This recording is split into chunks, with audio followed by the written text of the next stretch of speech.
Hi, and welcome to the Snooze Strategist. This is the show where we share with you how to be a more focused, rested, and productive leader by providing strategies to manage your energy levels through better sleep. I'm Alex Young, a tech entrepreneur and corporate innovator with over 20 years of experience building digital products and advising startup founders. I am Ashen, a sleep scientist and an innovator with over 10 years of experience working in hospitals, leading research into sleep science and advising emergent sleep ventures. Great, thanks, Ashen. So I gather that someone like you surely doesn't suffer from this thing they call morning fatigue, and it's something that I don't have all the time, but every now and again, you've had a hard night, you've been busy, and you wake up and you've got a presentation or you've got some sort of thing where you just need to be switched on for. And I'm definitely guilty of, going to bed late, and we can talk more about my terrible sleep habits. But I'm definitely guilty of using my phone before sleeping. And these days lately, I've been waking up in the middle of the night, even with my phone next to me on my pillow, under the pillow. I'm really worried now it's going to get cracked as I roll over on top of it. Um, Part of this challenge may be, phone usage, and we'll talk a little bit about blue light, but there's a dark side and a light side to it. I'm interested in learning more, but what's the connection there, and how might I overcome it? Like, what is this blue light, and what's the connection with my phone? I think your phone probably will affect you in two different ways. One is disrupting sleep during the night. Common enemies, blue light. You probably have heard a lot about that. I think there's so much in the media, even in the research space. The other one around it actually keeping you awake because you got hooked into the new Netflix series, so you found some interesting articles or even some cool tech gadgets that you keep looking into it, reading about it. So I think blue light, even though it gets most of the criticism, I think there's so much into it that could probably be another episode itself. But if we focus on the blue light part, that does have some good side and bad side, but I do think it deserves a bit more credit on the positive side that it brings into the life. Perhaps I think it's worth having a discussion. Okay, so what is blue light? Like, so how do we explain what this thing actually is? So if you look at natural light and the sunlight, if you filters the sunlight through, sunlight will break into large spectrum of different colors. You have little kids. I'm sure you kind of show them when you see a rainbow outside, or if you filter the light through a prism, and then light kind of gets into this nice rainbow. So blue light is that blue color in that rainbow, basically. So it has multiple different, I think it starts around kind of violet or the kind of purple color, and it all goes all the way into red. But the worst part of the light, or the best part, how I see it, is this blue part. I think there's so much, the light itself has so much benefits. I think we probably should have another discussion on that, around how to utilize the light better. But the blue light, I think our focus is around that wavelength of 450 nanometers to 490 nanometers. So that's the sweet spot. That's the blue light that some people say keep you up and kind of ruin your life, but some says there are other benefits. So I think that probably will be a good starting point for our discussion. Okay, so how does it? I guess for me, from that fatigue perspective, I go to bed, I'm using my phone, I'm receiving the blue light through my phone. How's it affecting me? What's it doing to me as I'm lying there in bed? Yeah. So the way the body is designed, every cell in the body needs information about time of day. So there's a site in the brain called SCN, which is the control center of the sleep. It controls the body clock, which is circadian rhythm. We talked about that in our last episode about napping. You should probably check that part out on how circadian rhythm works. I think a lot of people love that part. So blue light itself is the control kind of trigger for the circadian rhythm or the body clock. So what, and it impacts you in multiple ways. So how it impacts: when you use a phone at night, blue light stops the production of a hormone called melatonin. Melatonin, the whole point of melatonin is to make you sleepy or tell your body it's night, time for you to go to sleep. Melatonin as a medication is it's actually misrepresented. It's given to make people sleepy, but that's not how it works. So the whole purpose of melatonin is tell your body nighttime, go and sleep. So it doesn't necessarily make you sleepy, but it will tell your brain to say at night, it's nighttime, you should go sleep. So that's one aspect. The other one, you probably have heard of hormone called cortisol, which is kind of like the stress hormone. A lot of people hate it, once again, but that's the hormone actually keep you alive. It pumps this boost of energy time to time and kind of make your heart racing, because you need a bit of anxiety to stay alive, I guess, evolutionary. So blue light will send like a pulse of cortisol, so it activates the stress hormones. The other one is so those two are the ones that actually disrupt your sleep at night. Oh, okay. But for this, there's a negative component to it in terms of the use at night. Where else can we find this blue light? So apart from me using my phone at night, where else would it come from? Yeah, so I think if you look at the positives of blue light, sunlight, free, you go outside, get some sunlight. That's the absolutely best part to get blue light. And what happens when you go and expose yourself to sunlight in the morning? We talked about the kind of melatonin, so it will get rid of melatonin, so you will wake up, there's no sleepiness in you. And then we talked about the cortisol, the stress hormone. When you go spend good 15-20 minutes in the sun, without your sunglasses, without your reading glasses, if they have any light filtration, cortisol will activate. That will give you that pulse of energy and your body will wake up. And the last one, I think it's probably the important part, blue light or the sunlight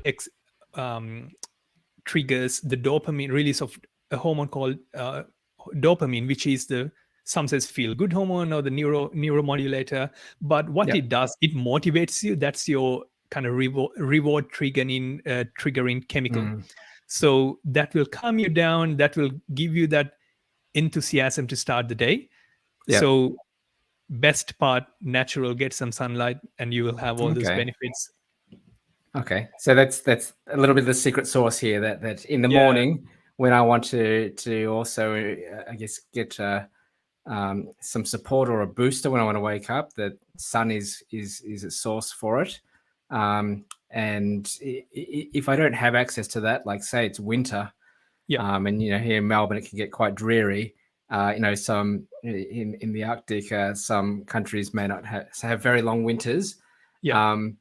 What's the alternative if I don't have easy access to sun? What else can I do?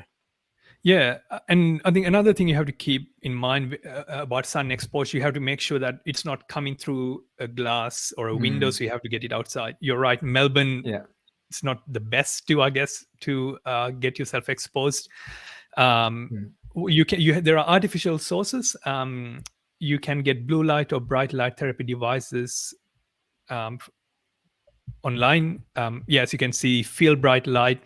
I actually got one of those. One of the first things I tried. This is really good. It's very bright, so you can see probably like a greenish color.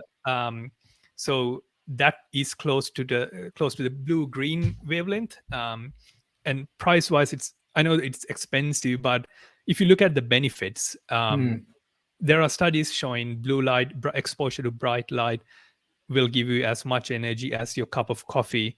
So it's a long-term investment, and this particular device I've been using for like 7 years. Every day. So pretty much every day, especially when I travel. It's great for jet lag. I think we probably do we'll do another podcast episode about the jet lag itself. Mm, So these devices are great. They're quite bright, and they have manually kind of tuned the wavelength of or the color of the light. So Feel Bright is okay. one of those really great ones as well. Okay. Oh, there were a few more that we were looking at online, and Yeah. these are all from the Australian website. Yeah. So Luminate is one of the newer products. So I think it's from a French company. They released maybe about 4 years ago. Really great design, very sleek, very modern. Mm. I That's actually one of my favorites now. I think Do you have one? I got seduced by the technology, so I do have one actually. Okay. So it is great. I used this morning as well. So you kind of put it Okay. in your head and turn the light on. Yep. And the good thing about Luminate itself is the wavelength is around 460 nanometers, which is very close to the good blue light wavelength. So the impact you get it from exposure to this light, you will Yeah. get a bit more kick to it, I guess. But yeah, of course, there are a few more. Great. And you didn't pay 352 for it? No, definitely not. Definitely not. I'm not sure why on Amazon it's that expensive. Okay. And so yeah, here's another interesting sort of device that was on Yeah. Amazon. I think there are two different types. One, the ones that you wear with the first two we discussed. The other Yeah. one are kind of more stationed. First thing you do in the morning is just sit in front of something or read a newspaper. This is good because it's can sit on your table. Mm. But if you're like me, move around and have trouble sitting in one place, I think something wearable that will have more benefit. But these kind of desktop devices are quite popular as well. Okay. Nice. I'll take those off. Okay, so it's really interesting. So I've got an option here. It's either go outside and get some sun in the morning, and I guess there's some particulars behind that, but also there's some devices for those of us that like technology, and it's a nice little portable tool at the same time. So with those devices, do you wear it while you're having your breakfast, or like is it just something you do when you're in your first meeting of the day? Do you have to do it first thing in the morning? Can I do it in morning tea? Like, when do you use it? So to get the most out of it, I would do first thing in the morning. So as soon as you wake up, I would put it on and use for about 20 minutes. However, saying that, I think I mentioned that it may give you enough energy as your cup of coffee. So that's something you can keep in mind. What happens around 3 p.m. at work? So for me, usually my boss start emailing asking me to finish my work, but the other thing is I get so tired and sleepy. So I mean, it's just a vicious cycle. I can't do my work because I'm so sleepy and tired. So I have my second cup of coffee around that time. But the other thing, if you outside, you can go for a walk in the sunlight. That bright exposure to sunlight will wake you up and give the same energy. And if you have a device like me, you can just wear in the afternoon to get another boost of energy. So first thing in the morning, and maybe during afternoon when you're really tired. Okay, no, this is great because it's like we've had two prior episodes, one with that coffee booster, the other one talking about nap as another alternative. So this is great to have a bit of a repertoire of different techniques that you can take to work and use as required. Yeah, that's true. Cool. And you said that using this is equivalent to having a coffee. Is it a safer substitute? Yeah, there have been few studies looking into that. It does say it will boost your energy probably about the same amount. And if you look that way, it's a reasonable investment to make as well. It takes 15 minutes a day, 20 minutes a day, and you can get 3 to 4 hours of your day that you can focus and do your work at the highest productivity or the efficiency, right? So I think it's a very good return on investment if you do something like this. Oh, great. Cool. Let's have a look at some of these recommendations, and I like how you've sort of proposed two different things. There's a nature's way and a very a a free and convenient sort of approach as well as a Techie's approach. Can you sort of run us through what are these? What are the takeaways for us? Yeah. So first thing in the morning, go outside without your sunglasses or reading glasses because that will filter the light. And sit, walk, do some exercise if you want. Get that exposure for 15 to 20 minutes. I think that will definitely boost your mood and energy. And I guess people like you who love the technology, if you have a device, you can do it indoors. It really depends on the device, but about 20 minutes a day would give you the same amount of energy and as exposed into sunlight. I think ideally without glasses is better because a lot of our glasses have filtration, so it would get rid of greenish, bluish colors or the wavelengths. Both work. I think you can pick which one is your favorite way. Great. I like the options, and definitely, I think I'll start trying this, and next time I'll report back on it. Yeah, no, I'm looking forward to it. Yeah, cool. All right. So let us know how these strategies work for those of you watching, and if there's anything else that you'd like us to cover. As we are starting out, we would appreciate it if you can share this show with your friends and keep on top of the episodes. In order to keep on top of the episodes, we'd love you to like and subscribe. Cool. Thank you, and see you next time. All right.